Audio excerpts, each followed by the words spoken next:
I don't see anything wrong with visiting persons deprived of liberty.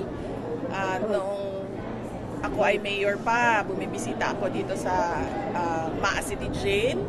Nagdadala kami ng mga regalo at tinatanong namin sila kung ano yung mga pangangailangan nila. Sa amin, sa Office of the Vice Mayor,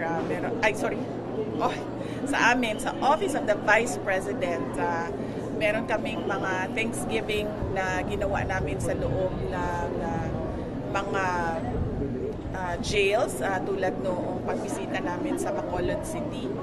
So wala akong nakikita masama sa pagbisita sa mga tao tulad ni PRD at iba pang mga nasa loob ng detention.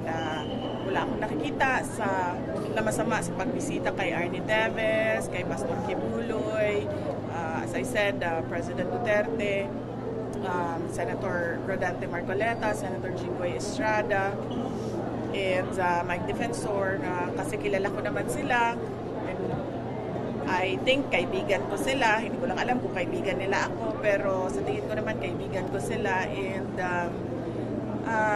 dapat tayo magpakita ng empathy sa mga tao and sympathy sa mga tao na deprived of liberty. Kasi I can only imagine, hindi yung physical na prison, but yung hindi ka na malaya na magawa kung ano yung mga normal at ordinaryong ginagawa mo sa buhay. So, let's give sympathy and empathy sa mga PDLs. Ano yung napag-usapan nyo? Wala, ginoo ko. Ako pa yung payo kay Senator.